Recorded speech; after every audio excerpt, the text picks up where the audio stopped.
ಸಖತ್ ಖಾರ ಬಣ್ಣ ಮತ್ತು ರುಚಿ ಆಚಿ ಚಿಲ್ಲಿ ಪೌಡರ್. ಬೆಳಗಾವಿಯ ಚಳಿಗಾಲದ ಅಧಿವೇಶನ 7ನೇ ದಿನಕ್ಕೆ ಕಾಲಿಟ್ಟಿದೆ. ಇದೀಗ ಸರ್ಕಾರ ತೆಗೆದುಕೊಂಡು ಬಂದಿರುವಂತಹ ದ್ವೇಷ ಭಾಷಣ ವಿಧೇಯಕದ ಮೇಲೆ ಚರ್ಚೆ ಆಗುತ್ತೆ. ಪ್ರತಿಪಕ್ಷಗಳ ತೀವ್ರ ವಿರೋಧ ಇತ್ತು. ಇದಕ್ಕೆ ನಮ್ಮನ್ನ ಟಾರ್ಗೆಟ್ ಮಾಡಲಾಗ್ತಾ ಇದೆ ಅನ್ನುವಂಥ ಗಂಭೀರವಾದಂಥ ಆರೋಪವನ್ನು ಮಾಡಲಾಗಿತ್ತು. ಇದೀಗ ಅದರ ಬಗ್ಗೆ ಚರ್ಚೆ.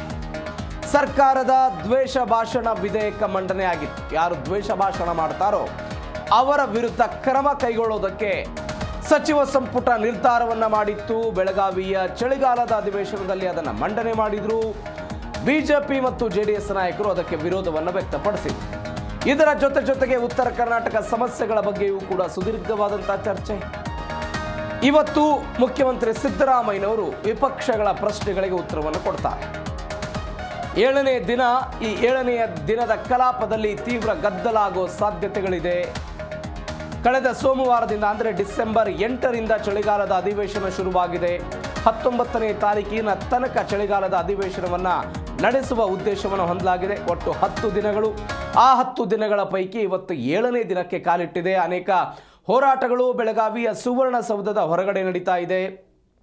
ಮೊನ್ನೆ ಅಷ್ಟೇ ಪಂಚಮಸಾಲಿ ಹೋರಾಟಗಾರರು ಸದನಕ್ಕೆ ಕಪ್ಪು ಬಟ್ಟೆಯನ್ನು ಧರಿಸಿ ಸದನಕ್ಕೆ ಬಂದರು. ಕಪ್ಪು ಬಟ್ಟೆಯನ್ನು ಕಟ್ಟಿಕೊಂಡು ಅಂದರೆ ಲಾಠಿ ಚಾರ್ಜ್ ವಿರುದ್ಧ ಅವರು ಅವತ್ತು ಆಕ್ರೋಶವನ್ನು ಹೊರಹಾಕಿದ್ರು. ಇದಾದ ನಂತರ ಗೃಹಲಕ್ಷ್ಮಿ ವಿಚಾರದಲ್ಲಿ ಲಕ್ಷ್ಮೀ ಹೆಬ್ಬಾಳ್ಕರ್ ಅವರು ಕೊಟ್ಟಂತಹ ಮಾಹಿತಿ ಕೂಡ ಅದು ತಪ್ಪಾಗಿದೆ ಅನ್ನುವಂಥ ನಿಟ್ಟಿನಲ್ಲಿ ಆರ್ ಅಶೋಕ್ ಆಗಿರ್ಬೋದು, ಅರವಿಂದ್ ಬೆಲ್ಲದ್, ಮಹೇಶ್ ತೆಂಗಿನಕಾಯಿ ಸೇರಿದಂತೆ ಕೆಲ ಬಿಜೆಪಿ ನಾಯಕರು ಸರ್ಕಾರದ ವಿರುದ್ಧ ಆಕ್ರೋಶವನ್ನು ಹೊರಹಾಕ್ತಿದ್ದಾರೆ. ಲಕ್ಷ್ಮೀ ಹೆಬ್ಬಾಳ್ಕರ್ ಅವರನ್ನು ವಜಾ ಮಾಡಬೇಕು ಎನ್ನುವಂತಹ ಒಂದು ಮಾತುಗಳನ್ನು ಕೂಡ ಆರ್ ಅಶೋಕ್ ಅವರು ಹೇಳಿದ್ದಾರೆ. ಇವತ್ತು ಅದನ್ನು ಕೂಡ ಪ್ರಸ್ತಾಪ ಮಾಡೋ ಸಾಧ್ಯತೆ ಇದೆ. ಮತ್ತೊಂದು ಕಡೆ ದ್ವೇಷ ಭಾಷಣದ ಬಗ್ಗೆ ಚರ್ಚೆ ಆಗುತ್ತೆ. ಸಹಜವಾಗಿ ಉಭಯ ಸದನಗಳಲ್ಲಿ ಕಾಂಗ್ರೆಸ್ಗೆ ಮೆಜಾರಿಟಿ ಇರುವಂಥದ್ದು ಪಾಸ್ ಮಾಡ್ಕೊಳ್ಬಹುದು. ಆದರೆ ಅದನ್ನು ರಾಜ್ಯಪಾಲರ ಅಂಗಳಕ್ಕೆ ಕಳಿಸಿದಾಗ ಅಲ್ಲಿ ಏನಾಗಬಹುದು ಎನ್ನುವಂತಹ ಪ್ರಶ್ನೆ ಸಹಜವಾಗಿದೆ. ಯಾಕಂದರೆ ಹಿಂದೂ ಸಂಘಟನೆಗಳು, ವಿಶ್ವ ಹಿಂದೂ ಪರಿಷತ್ ಆಗಿರ್ಬೋದು, ಬೇರೆ ಬೇರೆ ಹಿಂದೂ ಸಂಘಟನೆಗಳೇನಿವೆ ಆ ಸಂಘಟನೆಗಳು ಮತ್ತು BJPಯನ್ನು ಗುರಿಯಾಗಿಸಿಕೊಂಡು ಇದನ್ನು ತರಲಾಗಿದೆ ಎನ್ನುವಂಥ ಗಂಭೀರವಾದಂಥ ಆರೋಪವನ್ನು BJPಯವರು ಮಾಡಿದ್ದಾರೆ. ಹೀಗಾಗಿ ಇವತ್ತು 7ನೇ ದಿನದ ಕಲಾಪ ಮತ್ತಷ್ಟು ಗದ್ದಲ ಗೋಜಲುಗಳಿಗೆ ಸಾಕ್ಷಿಯಾಗೋ ಸಾಧ್ಯತೆ ಇದೆ. ನಿನ್ನೆಯಷ್ಟೇ ವಿಪಕ್ಷ ನಾಯಕ ಆರ್ ಅಶೋಕ್ ಪತ್ರವನ್ನು ಬರೆದಿದ್ದರು. ಅಧಿವೇಶನವನ್ನು ಮುಂದುವರಿಸಬೇಕು, ಉತ್ತರ ಕರ್ನಾಟಕದ ಜ್ವಲಂತ ಸಮಸ್ಯೆಗಳ ಬಗ್ಗೆ ಚರ್ಚೆ ಮಾಡೋದು ಇನ್ನೂ ಬಾಕಿ ಇದೆ. 2 ದಿನಗಳ ಸದನವನ್ನು ಮೊಟಕುಗೊಳಿಸಲಾಯಿತು ಮೊದಲೇ ದಿನ, ಮತ್ತು ನಿನ್ನೆ ಶಾಮನೂರು ಶಿವಶಂಕರಪ್ಪನವರು ನಿಧನ ಹೊಂದಿರುವ ಕಾರಣಕ್ಕಾಗಿ. ಹೀಗಾಗಿ ಅನೇಕ ಸಮಸ್ಯೆಗಳಿದೆ, ಅದರ ಬಗ್ಗೆ ಚರ್ಚೆ ಮಾಡೋದು ಬಾಕಿ ಇದೆ. ಹೀಗಾಗಿ ಸದನವನ್ನು ಒಂದು 10 ದಿನಗಳ ಕಾಲ ಮುಂದುವರಿಸಬೇಕು ಅನ್ನುವಂತಹ ಪತ್ರವನ್ನು ಬರೆದಿದ್ದಾರೆ.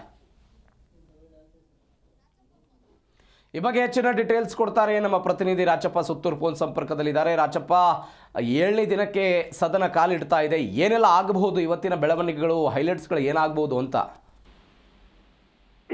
ಪ್ರವೀಣ್, ಇಂದು ವಿಶೇಷವಾಗಿ ಉತ್ತರ ಕರ್ನಾಟಕ ಭಾಗದ ಚರ್ಚೆ ಅಪೂರ್ಣವಾಗಿದೆ. ಹೀಗಾಗಿ ಆ ಒಂದು ಚರ್ಚೆಯನ್ನ ಇಂದು ಸಹ ಮುಂದುವರಿಸುವಂತ ಸಾಧ್ಯತೆ ಇದೆ.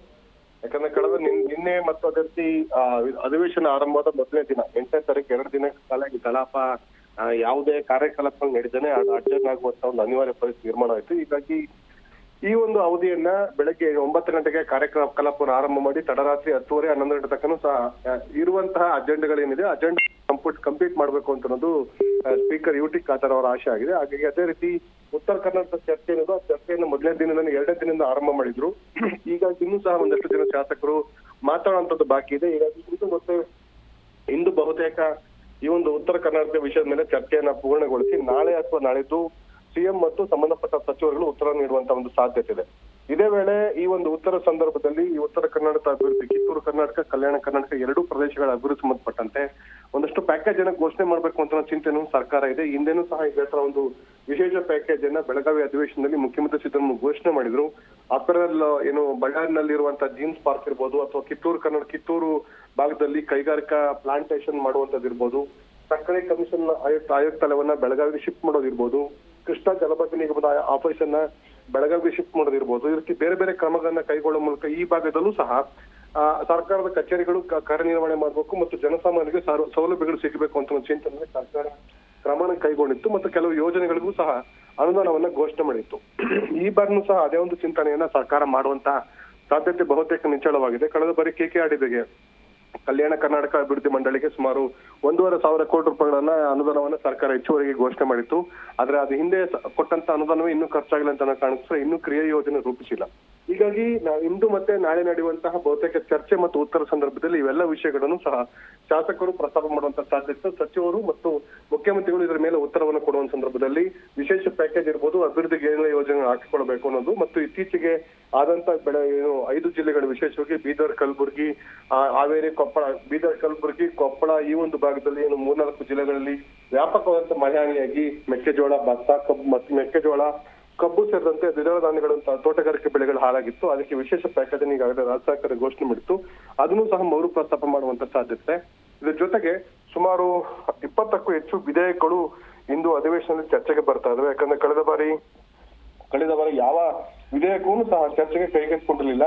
ಹಾಗಾಗಿ ಇಂದು ಅಧಿವೇಶನದಲ್ಲಿ ಬಹುತೇಕ ಈ ಒಂದು ವಿಧೇಯಕ ಮೇಲೆ ಚರ್ಚೆನೂ ಸಹ ನಡೆಯುವಂತ ಒಂದು ಸಾಧ್ಯತೆ ಇದೆ. ಯಾಕಂದ್ರೆ ಸುಮಾರು 20ಕ್ಕೂ ಹೆಚ್ಚು ಬಿಲ್ಗಳಿವೆ. ಅದರಲ್ಲಿ ಗ್ರೇಟರ್ ಬೆಂಗಳೂರು ಆಡಳಿತ ತಿದ್ದುಪಡಿ ವಿಧೇಯಕ ಒಂದಿದೆ ಮತ್ತು ಕರ್ನಾಟಕ ದ್ವೇಷ ಭಾಷಣ ಮತ್ತು ದ್ವೇಷ ಅಪರಾಧಗಳ ವಿಧೇಯಕವನ್ನ ಪರ್ಯಾಲೋಚನೆ ಇದೆ. ಅದೇ ರೀತಿ ಮಲೆಮಹದೇಶ್ವರ ಸ್ವಾಮಿ ಕ್ಷೇತ್ರದ ಪ್ರಾಧಿಕಾರದ ತಿದ್ದುಪಡಿ ವಿಧೇಯಕ ಇದೆ. ಚಂದ್ರಗುತ್ತಿ ಶ್ರೀ ರೇಣುಕಮ್ಮ ಕ್ಷೇತ್ರದ ಅಭಿವೃದ್ಧಿ ವಿಧೇಯಕ ಇದೆ. ಅದೇ ರೀತಿ ಚಾಮುಂಡೇಶ್ವರಿ ಕ್ಷೇತ್ರದ ಅಭಿವೃದ್ಧಿ ಪ್ರಾಧಿಕಾರ ವಿಧೇಯಕ ಇದೆ. ಕರ್ನಾಟಕ ಹಿಂದೂ ಮತ್ತು ಧಾರ್ಮಿಕ ದತ್ತಿಗಳ ತಿದ್ದುಪಡಿ ವಿಧೇಯಕ ಬಾಕಿ ಇದೆ. ಕರ್ನಾಟಕ ಸಾಮಾಜಿಕ ಬಹಿಷ್ಕಾರ ಪ್ರತಿಬಂಧಕ ನಿಷೇಧ ಕಾಯ್ದೆ ಇದೆ. ಔಷಧಿ ಮತ್ತು ಪ್ರಸಾದನ ಸಾಮಗ್ರಿಗಳನ್ನ ನಿಷೇಧ ಅದರ ತಿದ್ದುಪಡಿ ವಿಧೇಯಕವೂ ಸಹ ಬಾಕಿ ಇದೆ.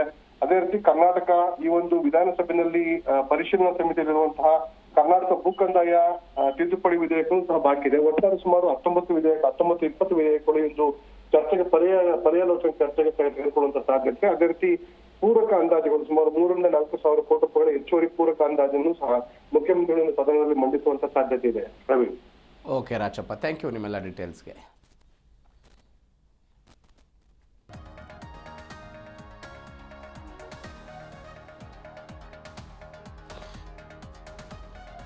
ಬೆಳಗಾವಿಯ ಸುವರ್ಣಸೌಧ 7ನೇ ದಿನಕ್ಕೆ ಕಾಲಿಟ್ಟಿದೆ. ಚಳಿಗಾಲದ ಅಧಿವೇಶನ, ಸಾಲು ಪ್ರತಿಭಟನೆಗಳು, ಸಾಲು ಹೋರಾಟಗಳ ನಡುವೆ ನಡೀತಾ ಇರುವಂತಹ ಜಟಾಪಟಿ ಇದು.